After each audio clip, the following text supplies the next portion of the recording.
All right, everybody. We'll go ahead and get started. Thank you for all of you guys that are tuning in for part two of our financial webinar series, transitioning to and attending. I'm your host, Colin Lazua, and I'm joined here by Matthew Becerra. And as mentioned earlier, we're going to be talking about kind of a building block off of our first webinar, which is in terms of we talked about asset protection, but really trying to build your financial independence. Once again, we'll be talking about several different topics today as kind of transitioning to and attending from residency. And that's several things like compensation packages, student loans, lifestyle inflation. Matt Pichera, thanks for being our expert on this topic. So I'll let you take it away. Wonderful. Thank you, sir. I appreciate everybody taking time out of their evening. I think evening for everybody, regardless of where you are in the country, to join us here. Yeah, really excited. This is one of my favorite topics to cover with, residents and fellows who are about to transition out into their, attending lives, because this is a really exciting time for you all. It's the culmination of a lot of hard work, but it is also in a lot of ways just the beginning of a hopefully very long and prosperous career. So today we are going to talk about some of, I'll say, stumbling blocks for one, but also just kind of like really important things to keep in mind as you go from kind of living on, a pretty sparse, income for a long time to, now making some real money and figuring out what to do with it and how you want to prioritize things. So today, I always say, all these sessions are, but this one especially, this is your time.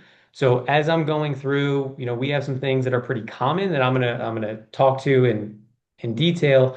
But if you have questions, please feel free to use the Q&A chats to throw those out as we're going. We're going to do our very best to address them, on the fly, kind of as they're received, where appropriate, and then we'll have, I think, time for Q&A at the end as well. But don't be shy with those questions. We have some disclosures here. Going to leave them up for a second, and then we are going to move on to the next. So to kick things off, this is a sketch of your first year as an attending checklist. And these are the topics to a large extent that we're going to cover today. So understanding your compensation and benefits. Now, I am going to assume, although I shouldn't do that, that it's the end of June. A lot of you on the call have probably already signed your contracts with someone. Now, that may not be the case, and if that's not, then we are going to talk a little bit about what do you want to look for in a contract negotiations, things of that nature. But at this stage, for the most part, we are most concerned about understanding your compensation and benefits package so that you can leverage that right out the gate. Creating a spending plan before you actually experience this increase, really important. It is very easy to get overwhelmed by the amount of income that starts coming in, to maybe have a bias towards catching up on some of the purchases that you haven't felt confident making up to this point. And then it turns into there's never a really good time to start. So we want to enjoy the income that you are working really hard to earn. But we also want to do that responsibly in a way that doesn't kind of set you behind the eight ball later in life, where you're forced to work longer than you want to, or retire on less than you want to, or some combination thereof. Um, One of the biggest things that does come up at this particular point is deciding a student loan strategy. Talk about that. Talk a little bit about the emergency fund, protecting your income and assets, right? Building that foundation from the ground up and making sure that we are not exposed to unnecessary risks. Um, Setting financial goals, so establishing parameters for financial goals. I think that's really important and it gets overlooked. We work with a ton of physicians, and it's not a bad thing, but they don't have a lot of financial goals, and therefore it gets really hard to plan for any of those things. And so these goals will change, right? I want to be really clear. Like some of them, you may get lucky, and it's the same today as it is in 5 years, 10 years, 20 years. But it's not so much about the specifics of the goal. It's kind of having a direction that you're moving towards. And then allowing those goals to be flexible and not anchoring to them just because you set it, in 2026, whenever you saw this presentation. Um, and then we'll talk a little bit about savings rate and making sure that you are getting off to a fast start there. So this is again our loose agenda for today. As we're going through, please ask questions. Please add to it if there's things that you feel like we're not, addressing here. But we are going to dive into each of these in a bit more detail. But this is kind of the sentiment that I want to share, and I think it's why this talk is so important. Which is this is a financial shock to the system, right? When you go from making 50, 60, $80,000 in residency or training to 250, three or more $100,000 as an attending, that is a shock to the system. It's a good shock to the system in a lot of ways, but it's still jarring. And if we're not prepared for it, it can be hard to adjust to. So, one of the quotes that we talk about all the time, and I, to be very transparent, didn't know who said it before I had to Google it to put it on this slide, is money will only make you more of what you already are. So it's very easy to feel like all of these things, these problems or these goals that I have will just kind of come together once I'm making X, right? So a variant of the arrival fallacy. But, in reality, more money only lets you do more of the things that you were already doing. So if you were in debt, this can be an opportunity to get out of debt, but it could also just mean that your debts get bigger, right? It could also be a scenario where, maybe you're not taking on debt anymore, but you're kind of in this net neutral space where you're not saving, you're just kind of spending what you earn. So we want to be really intentional, which is why this transition point is so important, because it's an opportunity to kind of break a mold or establish new habits. And then the last, kind of analogy I'll draw here is it is very much like a lot of things, but we'll use kind of weights at the gym as an analogy here, where if you haven't been to the gym in a while and you put, 300 pounds on the bar, not only is that going to leave you sore the next day, assuming you can get it off yourself, I probably couldn't, but it's also going to increase the risk of kind of injury. And so this new income, it's new weight, it's good stress, but it has to be managed appropriately. Otherwise, we end up where we don't form the right habits. So we'll call that poor form, right? We injure ourselves, right? So we're making financial decisions that maybe aren't so appropriate, and that can take a lot of different forms, including um, investing in things that maybe you're not ready to invest in, whether that's because it's, more complex than what is appropriate for you at this stage of life, whether it's just kind of out of order, fill in the blank. And then burnout, where, physicians in general deal with a lot of burnout in their careers, right? Financial stress can be a big contributor to that. Not the only contributor, but it can be a big one. And so it can get frustrating if we have, what we feel like is a really strong income, not always acknowledge that that does come with a lot of debt for most people. And so we need to make sure that we're kind of balancing those things, as you're moving forward from this point. So this is something that we use, I think, a fair amount on our last webinar. So I'm not going to belabor the actual details, but the savings waterfall is still a great tool, right? There are maybe one or two things here that change relative to when you're in residency and training. Namely, the Roth IRA kind of shifts out a little bit because we're mostly looking at backdoor Roth IRA contributions, and those might fall a little bit lower on the priority list. But this concept of, number one, uh, there is every incremental dollar is going towards a goal. And there's a general order to how we want to address those things. So that's number one. And then number two is we want to make sure that we are not looking at this as a staircase, which is why we have these in tiers as opposed to kind of steps down, where you're addressing these things, but you're moving through to get as many balls rolling as you can. So this again, this is available, or we'll make it available for everybody to kind of have it as a reference point, but this is still going to be a good guidepost for, I've got this extra money, where does it go next?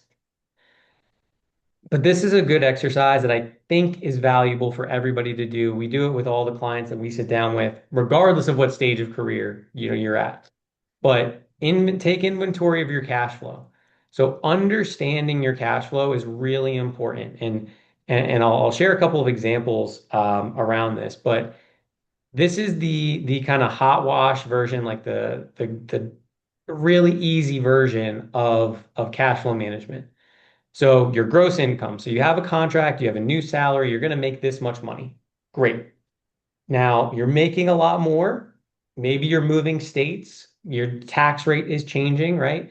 So you make this, you're going to pay this in taxes. Okay. And you can figure that out pretty quickly just from your first paycheck. There are a lot of online tools. We can send them out if valuable, where you can capture, FICA tax, which is Medicare and Social Security. You have your income, federal income tax, and your state income tax if you're in a state that has state income tax. So you make X, you take out the taxes, here's what's left. Now, from there, we have a couple of what I'll refer to as non-negotiables. Now, are they technically negotiable in some ways? Yes. But we want to look at these three items that come next. So savings, debt payments, and insurance premiums. We want to look at those as things that are taken out before we get whatever's left over. So gross income minus taxes, we're setting aside something for savings, right? For a lot of physicians, when we look at retirement, that's 15 to 20%. Okay. Now that might not be achievable on day one. Maybe it is. If it is, that's great. But you want to make sure you're setting something aside because I'll come back to if you don't do it now, it's going to be really hard to figure out when the right time is to revisit that in the future. So minus savings, minus debt payments, and this goes back to our student loan bit, where we're now kind of faced with these student loans that we haven't had to really think about in a material way up until this point, because it's just been, 9 times out of 10, probably more than that, income-driven repayment plans. You may stay in an income-driven repayment plan, but that will change because your income has changed. So we need to budget in those new student loan payments, which, again, for a lot of physicians, that's going to jump to two, three, $4,000 a month, depending on how much we have in student loans and what our income is. Um, and then insurance premiums, again, boring, blocking and tackling, but those are things that, and we'll talk about this a little bit more. We want to build on a really strong foundation. We don't want to be so eager to save and invest and do all the things that are maybe a little bit more stimulating that we expose ourselves to risks that we don't have to expose ourselves to. So you get through the bottom of that equation, which some of those items interact with each other, but you get to the bottom of that equation, and that's your spendable cash flow. So when we're going through this exercise the first time, we're just trying to get a sense, right? You don't know exactly what your taxes are going to be. You don't know exactly what your student loan payments are going to be, particularly because for the most part, you're in kind of a half year of real income or elevated income. But you want to get a sense as to what your lifestyle, could or should look like. And that's the spendable cash flow number. Now, this for most people is going to help to create, a North Star to, great. On average, I should have this much money left over.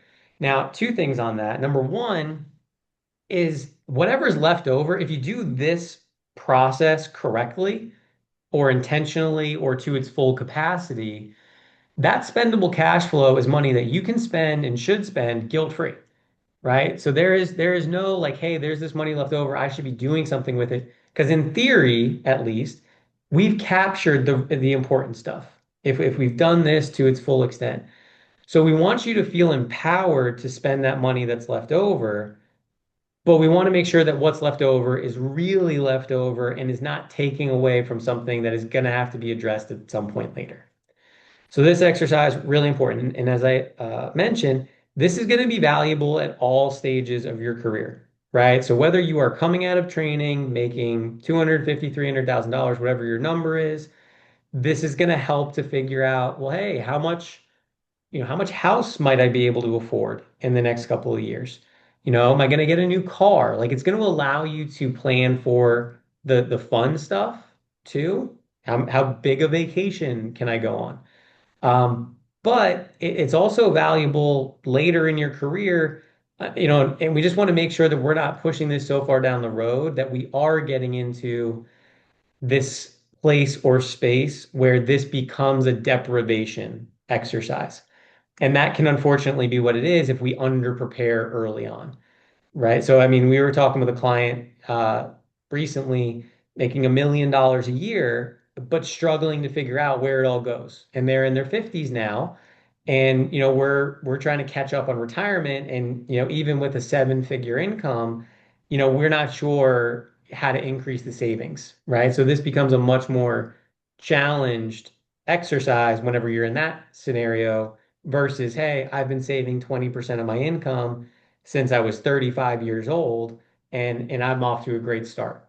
So again, this is I think, a really important exercise. It is boring to an extent for some people, but it's also not the granular budgeting that a lot of people have in their head, right? I'm not asking you to tell us or tell yourself how much you spend on groceries. I just want to get a sense as to, what's the money available to do stuff with. Okay. So that equation is helpful. Now, navigating student loans. At this point in your all's career, we are now faced with kind of a fork in the road. Okay. So, on the one hand, there may be some people here who are pursuing PSLF, Public Service Loan Forgiveness. If that is the case, so if we're working at a nonprofit or charitable organization, a lot of hospitals do qualify for PSLF. A lot of universities qualify for PSLF. So if that's our career path, then we want to look at one set of strategies. And for the most part, it's really just how do I keep my income driven or my PSLF eligible payment plan as low as it reasonably can be until I hit my 120th payment. Now, well, I won't say we won't, but I'm going to give you kind of a high level on that path, and then we'll go on to the refinancing path. But for PSLF, which today, there's been a lot of news around income-driven repayment plans, student loans, all of these things, really for the last 2 or 3 years. And so, number one, for those folks on the call who are pursuing PSLF or planning to pursue PSLF, the first thing is you want to make sure that you are in a PSLF eligible plan. So for this is mostly directed to those who have been or were in the SAVE plan, right? So there was the SAVE plan. It went into forbearance in 25, I believe. Again, I'm getting no 2024. I'm sorry. So it went into forbearance for about a year and a half, deemed to be, not constitutional, not eligible. So starting last August, everybody was getting kind of pushed out of that plan. And broadly speaking, you're eligible for one of two programs. It's either IBR, income-based repayment, or RAP, RAP plan. Now, for most physicians, this is a fluid conversation, but for most physicians, we have found the IBR plan seems to be more favorable.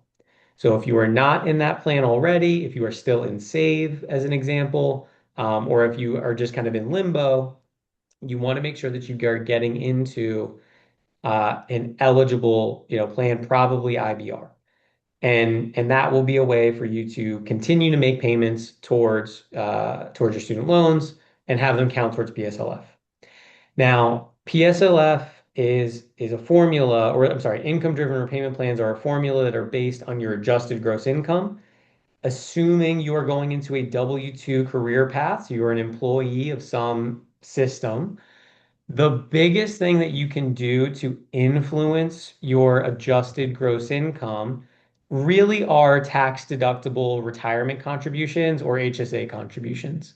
So, while that may be a more nuanced component to your planning overall, whether you should be investing in Roth or be investing in pre-tax, when you are making student loan payments, there is going to be at least a marginal benefit to the pre-tax version of retirement plans because that reduces your adjusted gross income, which lowers your student loan payment ultimately. Um, So that's kind of PSLF, 120 qualifying payments. And then your loan gets forgiven. And unlike other student loan forgiveness programs, that is a tax-free forgiveness. So we do every once in a while hear folks say, well, isn't that amount going to be taxable as income? And for PSLF, that is not the case. So that's PSLF in a nutshell. Okay. Now, if you're not pursuing PSLF, there is more nuance to this decision because you have to pay back your student loans, right? All of them at some point or another. And so you need to start thinking about, well, how important is it for you to get rid of the debt? How much income do you actually have to throw at your student loans? And this will help with that, this cash flow exercise, because you might decide, hey, I've got 10,000 a month of spendable cash flow over here on the right. Maybe I'm going to choose to redirect 2,000 of that towards overpayments on my student loans, right? I'm not going to spend it, in other words. So this exercise will help you to determine what's actually available for something like this. But when it comes to refinancing or paying down your student loans, there are wildly disparate schools of thought. Most physicians, and I say this with a ton of respect, are financially irrational when it comes to student loans in the sense that you just want to get rid of them. And I get it, right? They've been kind of a monkey on your back for however long. The numbers are really big, relatively speaking. And so, everything else be darned, I just want to get rid of them. And that may be fine. It probably is fine, I should say, right? It certainly is fine if it's what you want to do, but we want to make sure that we're making these decisions in a measured way. So the reason that it could be financially irrational, and the reason we say that, is there are a lot of examples where your student loans, depending on their interest rate, you might benefit from making minimum payments on your student loans and investing the difference or doing something with the difference. That's a perfectly reasonable path, and in most cases, you will probably have a small financial edge. Okay, it might be bigger than small, might be it might be a moderate or a large financial edge, but in some cases, that's going to be how it plays out. Now, the other version of this is we see a lot of people who rush to refinance onto really short duration loans. So they refinance onto a 5-year plan or a 10-year plan, which is more moderate, or 5 or 7 would be the shorter versions. And that's not a bad thing explicitly. What that does that we would encourage you to at least vet out is it puts you in a position where you're now locked in to this higher payment. So you might say, hey, I'm going to pay 5,000 a month for my student loans, but I'm going to be done in 7 years. And that's worth it to me. And I would say that's great. However, you may still consider longer duration loans. And the reason for that is if you look at today's interest rate environment, the rate that you will get offered on a 5 or a 7 year compared to a 10, 15, or 20 year is not going to be that much different.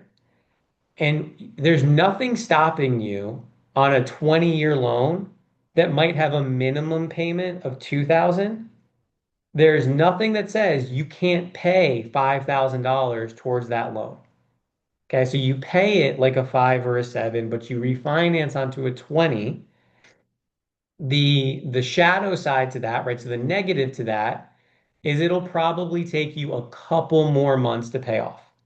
So if you make the exact same payment that you would have made on a 5-year payment plan, which is 60 months, it might take you 64 months to pay it off on a 20-year because the interest rate is going to be a little bit higher. Okay. The follow on to that is this kind of the same coins, different side, is because you pay the same amount a little bit longer.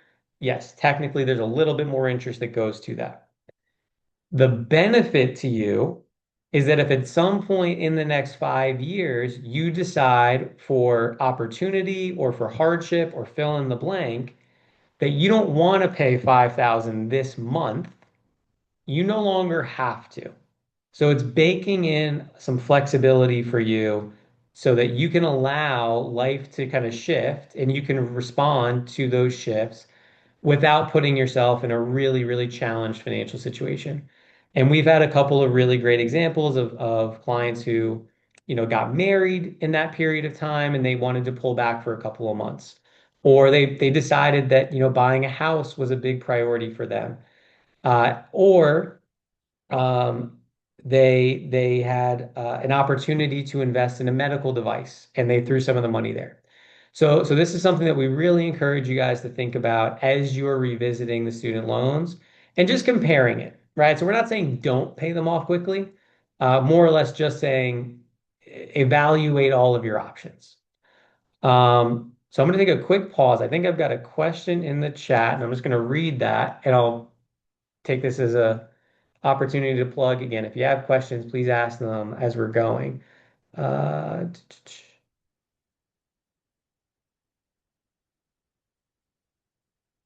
okay, so the question is about kind of political volatility around student loans.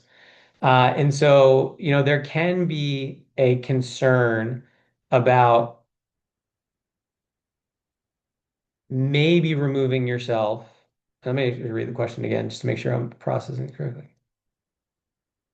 Oh, actually, we'll read this aloud. Given the political volatility in today's climate, it feels irrational to refinance in the private sector for a potential long-term benefit when I could be throwing away any future major advantages instituted by the federal government. So I think fair point, right? Fair point, and everybody's disposition or risk tolerance in that way is going to be different. I would say it depends in a lot of ways on how close the deltas are. I would say again, if you're pursuing PSLF, the refinancing in the private bit is not relevant to you, right? So if you are on path or on track for that benefit, then I'm going to completely agree with this statement. If you are not currently on a career track that is leading to a federal benefit, I personally, and again, this is everybody's got an opinion, and I think they're all valid. I personally would not be concerned about is the federal government going to start doing something for highly compensated physicians that they weren't doing before that creates a huge benefit. So again, I don't think that there's a right or wrong, but it's a really valid point to say if I am going to refinance, if I am going to go to a private loan, I am foregoing federal programs that currently exist, which if they currently exist, different conversation.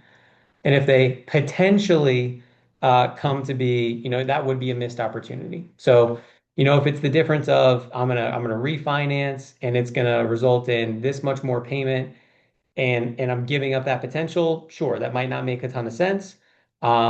If it's, hey, my loans are gonna cost me a lot less by refinancing, which is usually the case, at least in the instances where we're seeing refinances. You would have to evaluate, are you willing to forego the potential for future federal assistance? So I think again, really, really good point that everybody should consider.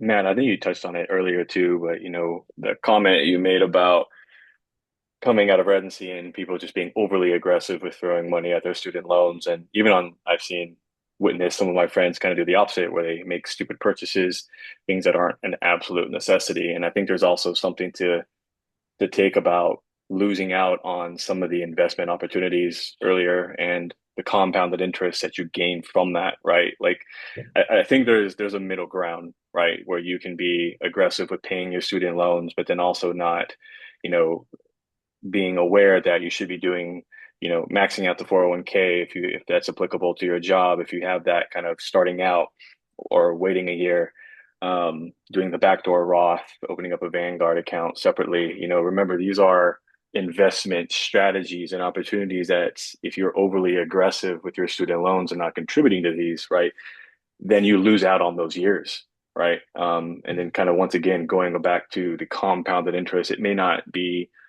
a significant amount, but that builds over time. And those are years you just can't get back. I think you also touched on it too, is that, not pigeonholing yourself into paying a extreme high amount to be aggressive with your student loans because you can always make aggressive payments later. And once again, these are people that are outside of the PSLF.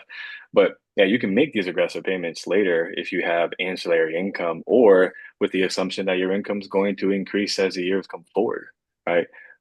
It's still so there's something to think about as well. Is just don't, you need to be once setting up your financial road to independence starts with these investment strategies and not losing out on those years because to some degree we've lost a little bit of that just in medical residency, right? So Yeah, 100%. I mean, the delayed start is a real thing. It really well said, compared to your non-physician, peers, you're on average, I would say 7 to 12 years behind in saving.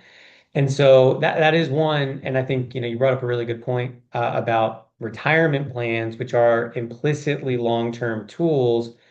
And so if you look at, and again, finance is a social science, disguised as a math equation, right? So like there's a lot of math that you can put on a spreadsheet and then your life will happen and it all becomes irrelevant. But if you think about it just from kind of that empirical or mathematical standpoint, if your student loans are at a 6% interest rate and you historically can earn 9 to 11% in an investment portfolio, like that's where I say on paper, you're going to have more money by making minimum payments on a student loan and investing the difference. Now, that's a really different conversation than I have 6% on my student loans and I'm going to invest in a bond portfolio to buy a house in 3 years, right? Those are not the same. And so I think that there's a lot of nuance in here. But I think if we're taking something away from the student loan slide, I would say, well, again, PSLF, pay as little as you can until you get to 120. If you're not on the PLF slide, I would say the takeaway is think critically about the student loans. Don't allow pre-existing biases or things that may have been true a couple of years ago. Because I'll also say this stuff shifts, right? 3 or 4 years ago, whenever you could refinance your student loans at 2 or 3%, that was a really different conversation that we were having with clients than it is today, where refinance rates are probably in like the 4 to 6 range. So we want to keep all that in mind. Let's see, we got another question here in the chat, so let's jump to it. Um, is it possible that the federal government could potentially institute changes down the line that might negatively affect borrowers? In other words, could they change the rules in the future that could apply to terms that you signed up for today? This is a really good comment. This is kind of the flip side of our previous participants' question. And the answer is yes. There are certain things that seem fairly constitutionally ingrained. For example, uh, the existence of PSLF from most student loan experts seems pretty safe and stable. So it would seem unlikely today that PSLF as a program goes away. Right now, we've seen the eligible plans change, right? What percent of your income going towards them changes. There's something out there that we haven't talked about called the buyback provision, which is available today, and it's a way to kind of recapture some of this forbearance time where you haven't been allowed to make eligible payments. That could go away. So the short answer to this question is yes. There could be instances where changes are made, particularly if you have a long time horizon. Like I would say, if you're in the boat where you've done residency, you've done fellowship, you've got, 5, 6, 7 years of payments under your belt. That's one thing. If you're in year like 2 or 3, that would be something completely different. So I think it is a good point there. Yeah, there's nothing out there that says you are definitely getting grandfathered into anything that you may be looking at right now. A lot of the plans, like the income driven repayment plan or the income-based repayment, but really the umbrella of the income-driven repayment plans, a lot of those are probably going to get grandfathered if there were changes to them. However, those aren't necessarily the benefits that those allow for are generally not going to be relevant for physicians because the forgiveness and the things that kind of come with them are 20 or 25-year time horizons. And unless your loans are huge, your income driven number is going to pay that down before that ever became kind of something that hits. So yeah, I think really good question. There might be a more specific uh, uh, something behind that question that we maybe didn't address, but I would say broadly speaking, the rules could change. Yes. Uh, all right, great. So we're gonna scoot past student loans. We'll spend a little bit of time here. Now, we did spend a fair amount of time on the foundation in our last session. So instead of belaboring a lot of these points today, I also in the interest of time and making sure we get to some of the newer stuff, I just want to kind of touch on you can use whatever, cliche thing you want here. Defense wins championships, right? Whatever it is, but it really is true. Your greatest asset is your ability to work and earn income. And there are a lot of things that can derail that. And you want to make sure that you are not unnecessarily exposed to as many of them as possible. So emergency fund, 3 to 6 months of living expenses. Your living expenses when you become an attending will change, right? Your emergency fund needs to adjust to adapt to that.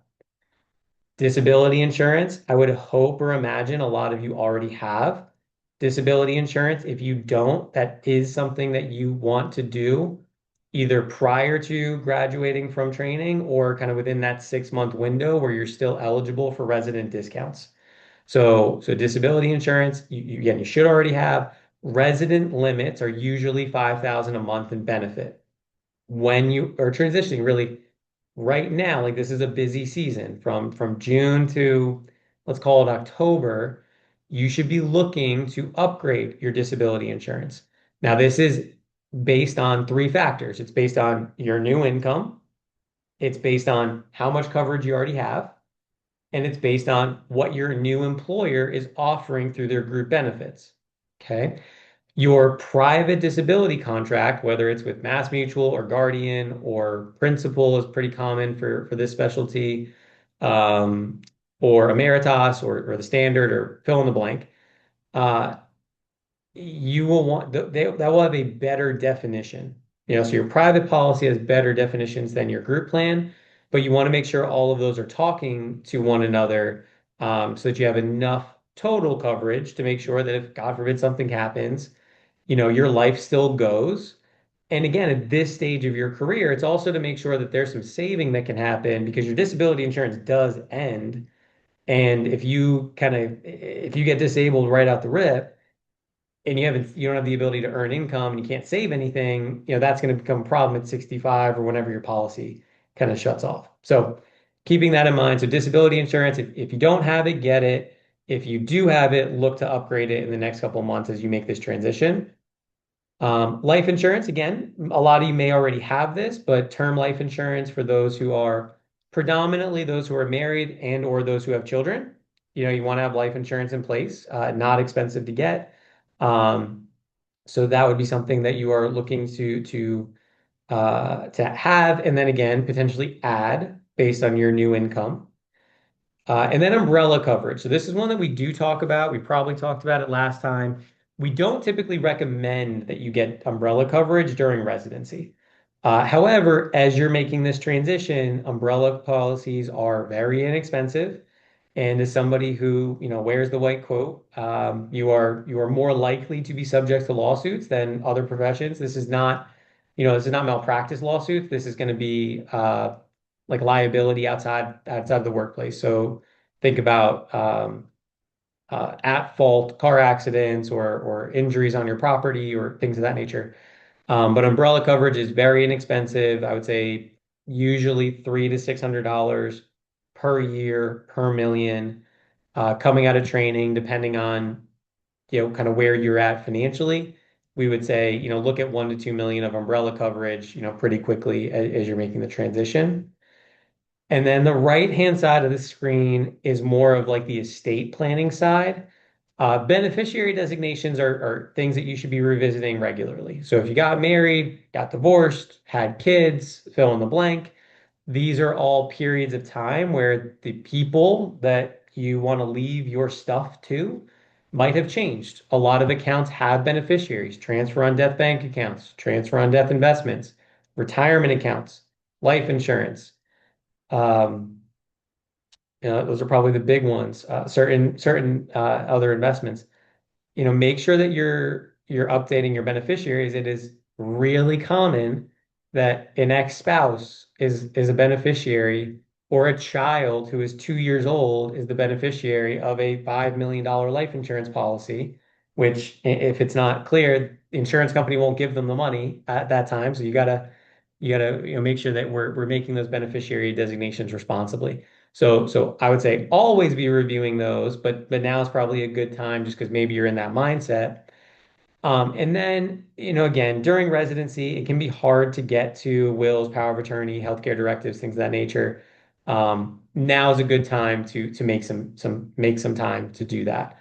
There are free services. So we have partners with a company called Life Plan and a few others where you can get your estate planning documents and there is no cost to you.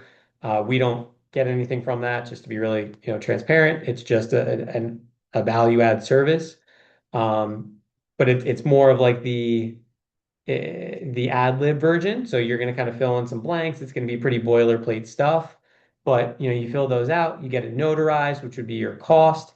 Um, and now you have basic estate planning documents. So I think that if nothing else, that's a really good path to run down.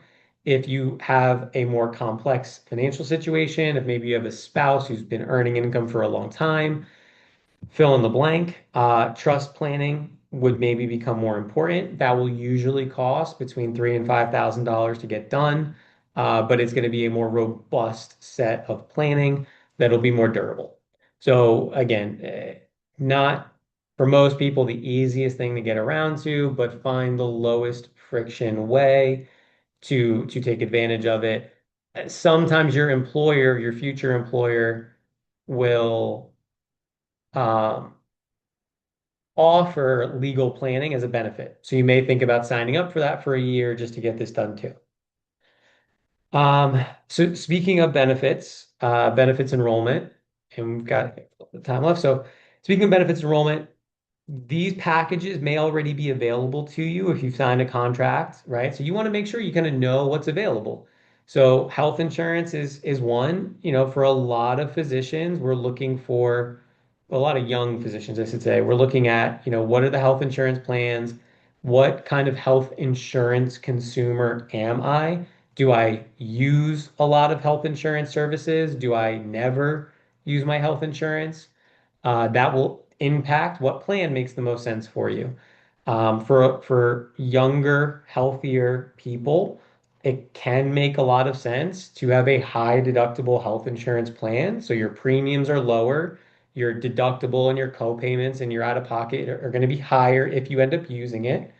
But it opens up your eligibility for an HSA or a health savings account, and that can be a really powerful savings tool. If you are somebody who uses your health insurance because you have a chronic condition or you have something you're being treated for, that's going to be a completely different set of circumstances that you want to plan for. But you want to know what's available, and you also want to adjust your emergency fund to an extent around like what your out-of-pocket maximum is, for example. So, God forbid something really bad happens in a calendar year, you're on the hook rather up to your out-of-pocket maximum.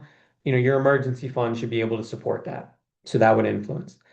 Understanding your retirement plans. So predominantly looking at pre-tax. Pre-tax is always available. Is a Roth version of your 401k, 403b available? Is there a 457 plan, which is a supplemental retirement plan that has its own contribution limits? You'd want to look into that. Is there an employer match? If so, how much? What do you have to do to get it? And then because really all retirement plans have a limited investment menu, you want to go through and look at, well, hey, how do I invest this 401k so that it's probably as low cost as is reasonable, with a really long time horizon in mind, which, for everybody here, that's going to be the case where, you're probably investing pretty aggressively for something like this, or we would encourage you to at least consider that.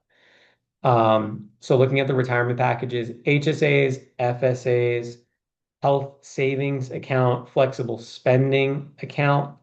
HSAs are going to be, when available, more valuable for healthcare services because they roll over from year to year, meaning you don't have to spend it in the year that you make your contributions, and they can be invested. So these can turn into what are referred to as like stealth retirement accounts in some cases. Flexible spending accounts are going to be different. Those have to be spent in the year that the dollars are going in. So if you put money into a flexible spending account for 2026, those dollars have to get spent in 2026. There are different flavors of FSAs. You have FSAs for healthcare. You have FSAs for dependent care, which is really common. Like if you have children in daycare, an FSA is a tax advantaged way to pay for some of those daycare services. So you want to be kind of intentional about what you're signing up for, understand like, do I have to spend it this year? Do I not have to spend it this year? And then not kind of mistakenly locking yourself into an FSA when you really thought it was an HSA. And then I already alluded to this, but your group disability and life insurance benefits, we're always going to encourage you to have private life insurance and private disability insurance, assuming, for life insurance in particular, it's relevant to your situation, but you want to understand the definitions, how much you get, everything like that. Uh, Dr. Mizuo, Yeah, hand I raise. think something there's important to make a comment about the benefit stuff. So I do a lot of contract reviews, and it's fun to just to kind of see what's being offered out there, especially with the newcomers coming out of residency. And oftentimes when we're talking about contracts, most people are centered around the income and the bonus structure. And when I ask about all these other ancillary components that you're talking about on this slide, the typical response is, well, I don't know. And I would tell you, you really need to pay attention to these components of a contract because these are the things that I kind of call that give you peace of mind. Yes, you want to be compensated early, and well for the work that you do. And how to negotiate that is probably separate from this webinar, but really like focus in on a lot of these things. And I think too, it's so easy to kind of push these to the side, but being able to set yourself up for the future is going to really play in retirement plans and having 401ks and employer matches. And you're not invincible. Things go wrong. There's a lot of unforeseen incidences that you need to be protected health, and you could really lose out on a lot of those investments that you could have made because you're allocating that money toward unforeseen health expenses that you didn't have coverage for. And so, yeah, like I said, just really pay attention to these things. Don't push these to the wayside. I think they become a little bit more pertinent when you have families, kids, multiple people in the household. So malpractice as well is a really big one. Again, don't want to get anchored down by that topic, but there's some things kind of in here, particularly I think centered under the category of malpractice, where you can lose a lot of money if you're not very sure of what that means. And so um, there's once again kind of two types of malpractice, and sometimes some of these benefits, just like in health, you need to kind of put money away as like a goose egg in case things go wrong, and you leave a practice. And so yeah, just kind of treat these with a lot of importance, because once again these really give you a lot of peace of mind in terms of protection for you and your family. Yeah, really good point. Because a lot of you are maybe aware of this at this point, or if you're not, you will be. These are used, I think, on both sides. They're used to sell you on a particular employer, right? So they value their benefits package, and you have to be critical about that too, and say like, well, how many of these benefits am I going to take advantage of? So I think to the point just made, you know, understanding these, taking advantage of them where relevant, not missing certain opportunities, not giving up kind of like what's the word I'm looking for? Uh, Subsidized options, which can be available in the insurance space, the legal planning space, understanding your malpractice. Frankly, again, we're not going to really spend a ton of time on it tonight, but understanding like your do not competes if you have them, or whatever that looks like for you, like those are all going to be really important, for benefits packages, and just kind of understanding how this is playing out. Mhm. And this will look very different too. Keep in mind the type of setting you go into, right? And I think kind of the advantage of being in a big group, in a big hospital setting, a university setting, there's going to be some component of this in that formula of a contract. But when you go out into private practice, especially, I think these topics really need to become a focal point because, you know, for example, retirement plans, if you're in a private practice, and not this isn't just isolated to these, but just I see it more common. But you can't contribute to a 401k for at least a year, right? And so looking at other investment strategies to cover for that year, um, potentially even opening up a solo 401k if that's applicable or if that's an option for you, right? Just not losing out on that whole year of investment. Same thing with group disability insurance. Those policies tend to be weaker for the individual.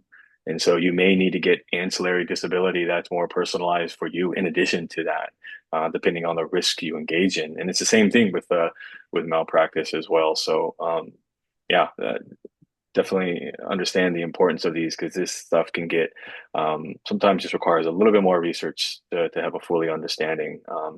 And they can trick you in that contract, right? Oh, I'm going to have a higher maybe bonus or higher income, but then you don't get a lot of these benefits, right? And if you ignore these, that can really kind of catch up to you financially. Yeah, really, really well said. Really well said. Um, okay, so I think we've got about 7 minutes left, so I'm gonna use these last two slides probably a little bit quicker. But I am always going to encourage you to have an intentional savings rate, whether it's for retirement or buying a house or buying a new car, fill in the blank. Now, again, 20% is a rule of thumb that may work for you. It's one that we use with a lot as a to strive for. But your situation will dictate how relevant that is. Now, some of the bigger things that are going to go into your personalized savings rate when it comes to retirement specifically is when do you want to retire, right? So we've got some people on the call who, if I ask you that question, you probably say yesterday, right? Before it's even started. Now that's going to require a different savings rate than somebody says, yeah, I'm probably going to be good work until 60 or 65. So that's number one. Number two, sort of piggybacking on the employer benefit side, do you have a match, right? How big is your match? If your employer if you work at a university and your employer is putting 10% into your 401k, that's going to be really different than somebody who's at a private practice who maybe doesn't have a match, right? So thinking about how much of a tailwind are you getting from these other sources. And then the last one, which is going to be a little bit more nuanced and kind of beyond the scope of today's call, is how are you investing? So somebody who is in their mid to or early to mid 30s, investing in all equities, on average is going to have a easier time achieving their nest egg than somebody who's not yet comfortable with that much risk in their investments because they're unfamiliar or just not educated on them. And so, basically that car is driving a little bit slower. It's going to take you longer to get to whatever the destination is. So, moral of this story is your savings rate can be calculated. So this is a math equation. It will change, right? Your life will change, your rate of return will change, your perceptions of work will change, your lifestyle will change. All of it will change. But that doesn't mean that you don't want to have, something to benchmark yourself against. So again, striving for 20% is probably a pretty safe bet. If you jump off this call, move into your attending role, and you save 20% of your income from day one, you will very likely be in an advantaged position. If that's not realistic for you, that's where you need to kind of step back and say, how am I pacing and revisit that more concretely. Um, so with that, I think I'm actually going to pause. We have 4 minutes left in our scheduled time. This is again another snapshot of kind of those items that we would encourage you to put on your checklist as you're preparing for this next phase of your career. But I'll allow anybody to ask questions if they have them, whether it's something that we did address, didn't address, or otherwise. And or Colin, if you have anything that you want to add to the talk tonight, obviously feel free.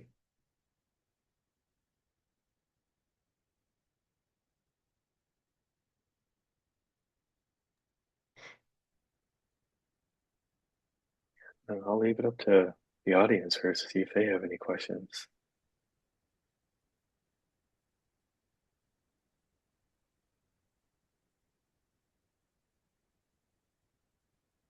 Yeah, I figured we would. Quiet group today. Oh, got one. Um, is there anyone we can contact to help us set up a financial plan? Sure. Well, I will say biased, but you can reach out to us. The QR code in the bottom right-hand corner will actually take you to, I believe it's my scheduling link or somebody on my team scheduling link. So you can use that. The checklist will be available. Here you go. So this is my contact information. I will say we are one source. But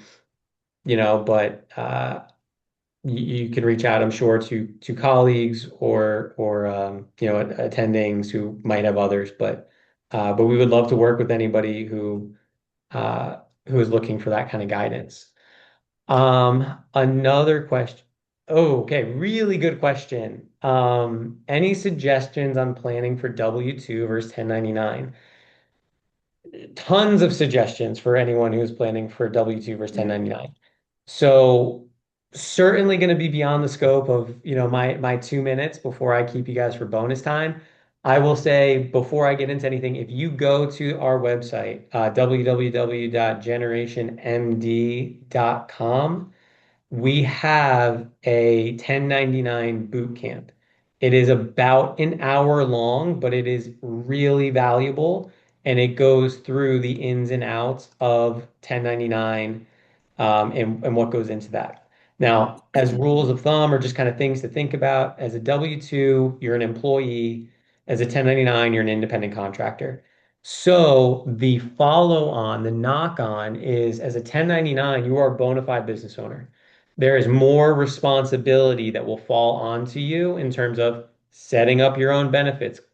We alluded to solo 401k, right? You're a 1099. There's no 401k. There's no employer. You're the employer. So you have to set up your own retirement plan. You have to source your own health insurance unless you have a spouse who has access. You don't have group disability insurance. So you need to make sure you're covered in that way. You are subject to payroll tax as the employer and the employee. You have to set up probably some sort of a payroll system to mitigate that. You, depending on what state you're in, may benefit from creating an LLC and making an S Corp election on your taxes. Um, so it's a very long way to say that there's a lot that goes into it. Of our clients, I would say about half are probably 1099 and half are W-2. So we are very well versed in both. But if you're looking for general knowledge, I think our boot camp is great. If you are looking to maybe ask more specific questions, we are happy to sit down with you. And obviously, there's no cost or commitment to those conversations should you choose to have them. But really good question, and again, I think a really valuable topic. I think I can answer a lot of those as well, and once again, feel free to reach out to me as well. But so an example, and I did something very similar where I joined a private practice and their 401k contribution to match didn't set into a year, right? So I'm thinking, okay, I got a whole year before I can do any type of 401k contribution. So what I negotiated is that, they um, I took a call right at the nearby hospital, and that gets distributed as what I negotiated as 1099 income, right? So I could contribute a portion of that 1099 income into my solo 401k that I opened up. So I wasn't able to open up a 401k, right, until a year, but I was able to do a solo 401k for that year that I was waiting, right? And all of the a percentage of that 1099 income was from my on-call pay, right? And so sometimes your employer will kind of push that in into the salary, but that's kind of a real world example of where you can negotiate within your contract that, hey, I want this separate. Um, and there's certain other examples of people doing um, other means of that. So I joined an orthopedic practice as well at the same time, and I negotiated with them just, hey, I want this completely to be 1099 income, right? And so once again, I was able to increase the amount, right, of the contribution that I can contribute to my solo 141k, right, because it's a percentage. Um, and so, what else? Other people I know do it through going into a wound care facility and working, part time or ancillary time throughout the week, if their practice allows it. So there's strategic ways to definitely do that and look for ancillary income. But I think, especially if you're going to a private practice, looking for a way for additional 1099 income is very wise. So. Yeah, 100%. Really, really good question. Glad somebody brought it up.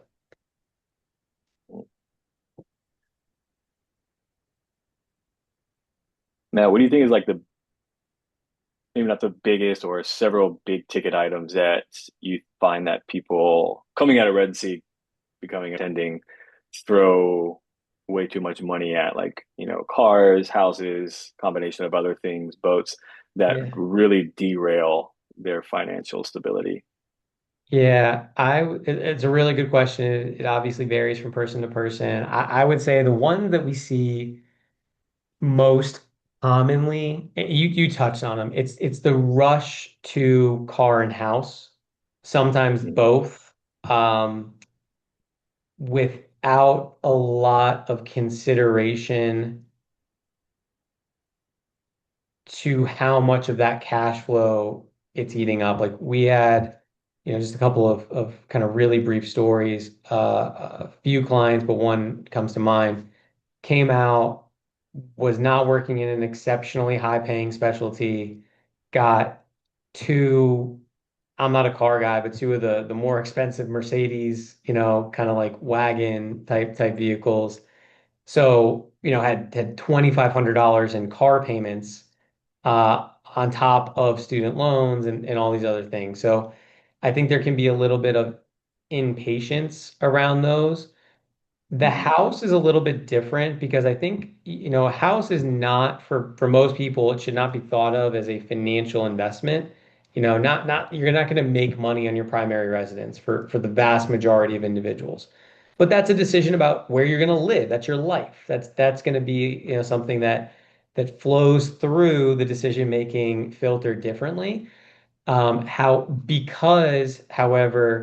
real estate has been kind of glorified in a lot of ways, and some of them are really justified, but because people sometimes value home ownership over living in a home that they really want, they jump into buying a house in a place where they're not going to stay very long, and then you change jobs, you change careers, you change states. 3 years later, you're unwinding this, or you're finding a tenant and you're kind of forced into, landlord status that you really didn't think you were signing up for.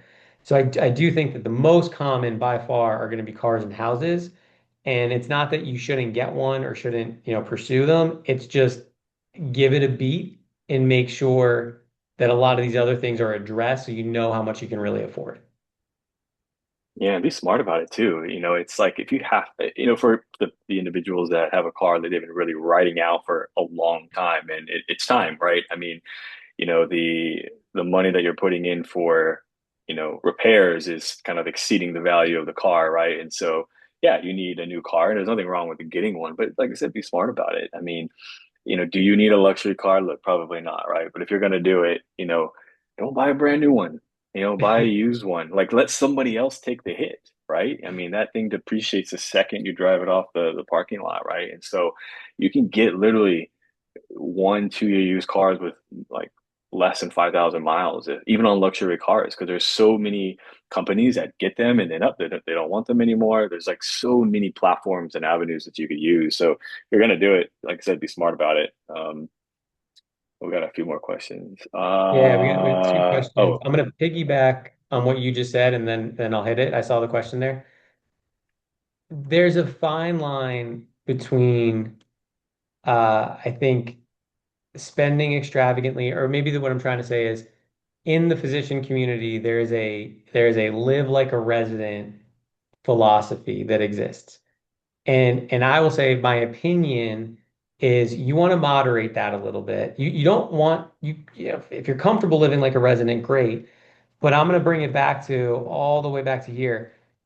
If your spendable cash flow supports the luxury car and it makes you happy, go for it, but make sure that it's happening in order, right? I think that's the most important thing is you can spend money on stuff that depreciates or is not inherently valuable or might seem silly to somebody else.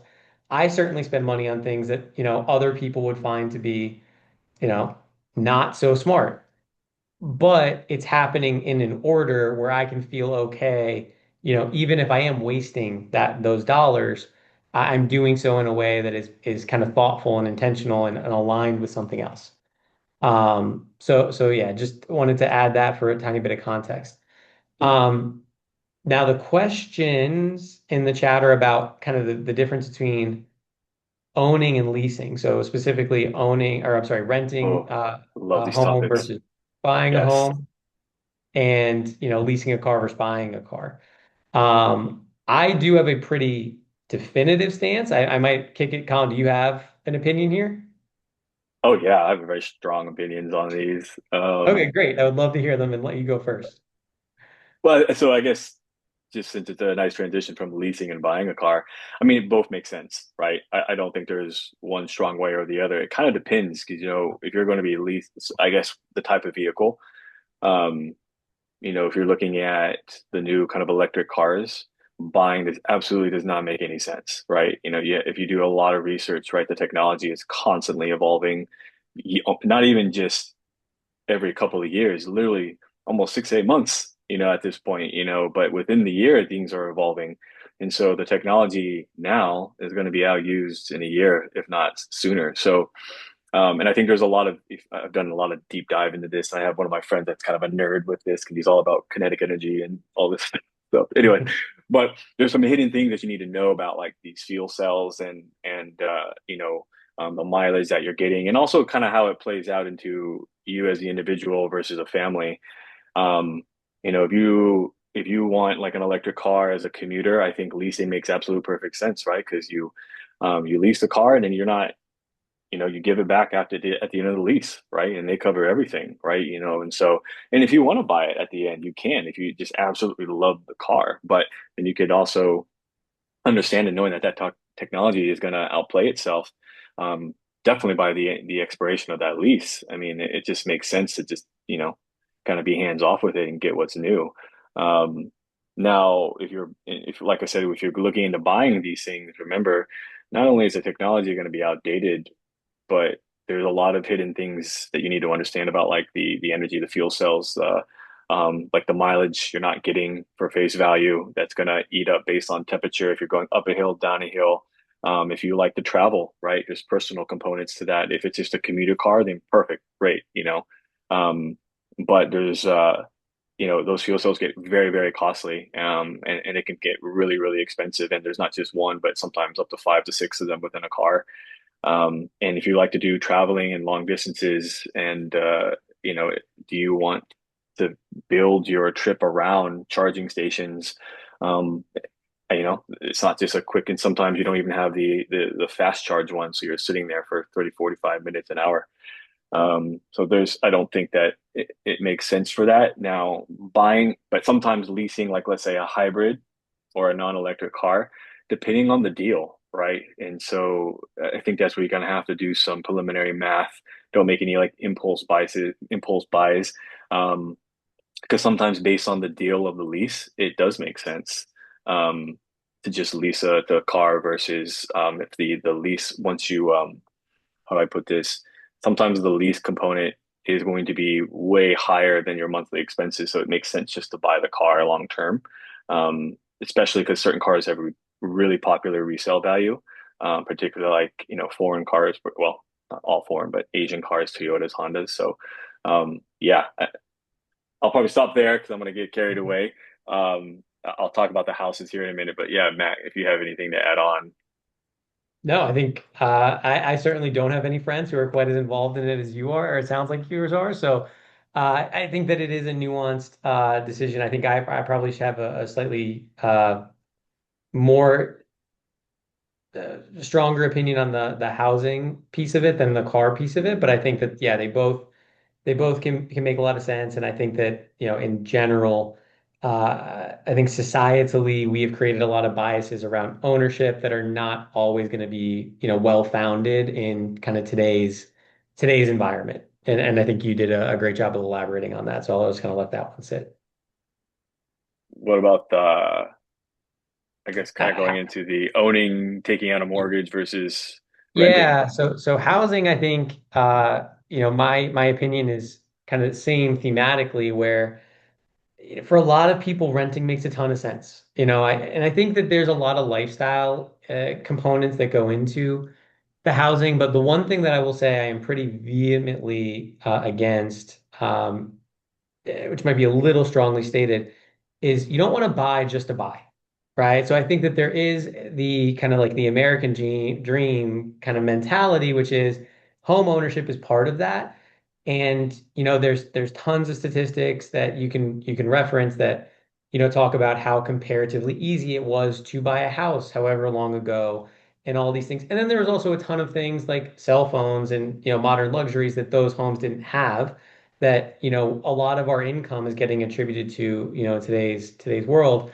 But I think a lot of people try to get into a house before their life would support that, meaning they're not settled. So I think the big thing for Hmm. me when it comes to ownership or renting is going to be, first and foremost, how settled do you feel in whatever you're buying? So is it the right location? Is it the right size? Have you, are you, in a relationship? Have you guys had that conversation about, are you going to be there a long time? Are there going to be kids? All these things, right? All these things.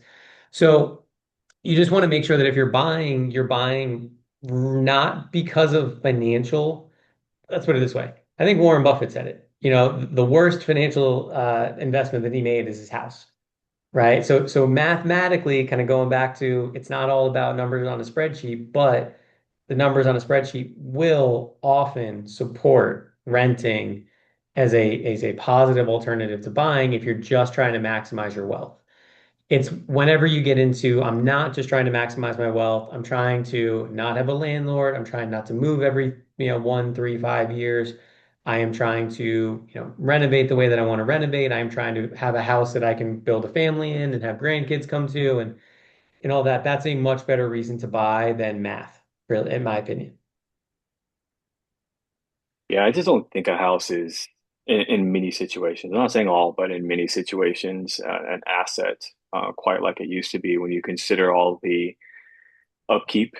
Um, it, and also, this also varies depending on, state where you live within that state, certain neighborhoods. But I think just the underlying issue with a lot of things like houses, cars, is that things are just really aren't built to last, right? So things are constantly breaking down. Things like, your dishwasher that your mom, grandparents had for like 30 plus years, you don't get that luxury today, right? And, you see that with like big ticket items like HVAC systems, ACs, roofs, um, these are really high expensive things that, you have to take in. So when you're not, and it's taking so long for people to actually have equity into the home, right? And I think that's something that people kind of overlook, is how long is it going to take you to really get that equity? Um, and yeah, you look at, just the insurances, you look at HOA fees, you look at all these other hidden expenses into buying a home. and I think you touched on it too, Matt, but there's just, I think there's this pressure for friend or colleague comparison. You kind of see all your friends doing all these different things and kind of almost in a lot of ways just further ahead in this like life book, right? They have families and kids in their own house, and certainly it is a lifestyle choice, but I think you also have to kind of take it for face value for what it is in your profession, right? The AMA issued a statement that what was it, like 60% of doctors leave their first job within the first 3 years, right? And I think we kind of play out a little bit more when we're looking at the availability of private practice jobs, um, or kind of exceeding those in the university or hospital setting. Um, not to factor in private equity groups. I know those are it's a different conversation in buying out a lot of these practices, but people are funneling into the jobs because there's more of them. Um, and you just see how unhappy people are and leaving their first job. And so, tying up a lot of your expenses into a home where you may leave. I think there's a lot of questions about like, permanency and, yeah, I agree. I just, there's just so many hidden expenses that can take away I go back to it again, your investment opportunities. There's so many positives about renting, and granted, there are a lot of positives about owning a home, but I find it more as like an added luxury than it is an asset now when you take out all the factors that go into it. So, Yeah. Again, I think really, really well said. And I'll kind of throw one more piece onto it particularly at this stage of a lot of your lives. And again, I would kind of put myself in your boat. Like I'm 34 years old. I've lived in four different places. So I lived in New York for a little while. I moved to DC for a very brief period of time. I hated it. It's thought I would never come back. Moved to Florida, loved it, thought I would never leave, and I'm back in DC right now. Right? Because there's just a lot of things that like happen where I met my wife here, right? So, that changed things for me. And, now my sister's in Philadelphia and, we have a nephew here in DC, and like your life will change in a lot of unexpected ways. And to Colin's point, you don't want to anchor that leaves you in a position where you can't follow the things that you want to follow because you have a house or make it more convenient, just adding friction, right? Particularly, you're trying to move at the wrong time, good market, bad market, fill in the blank. So, uh, let's see. So we have a couple more questions. about the Will, recordings, yes, it will be available. So great, for those of you that missed it, fantastic. So we've got that. And then student loans could put lien on your house. It's a really good question. The question is, student loans could also put a lien on your house, right?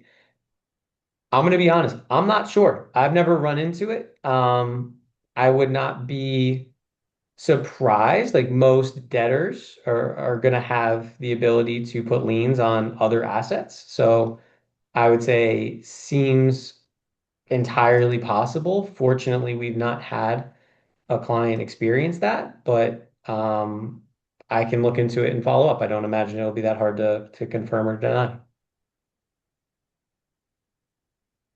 yeah, I don't think federal student loans do, but that's a good question.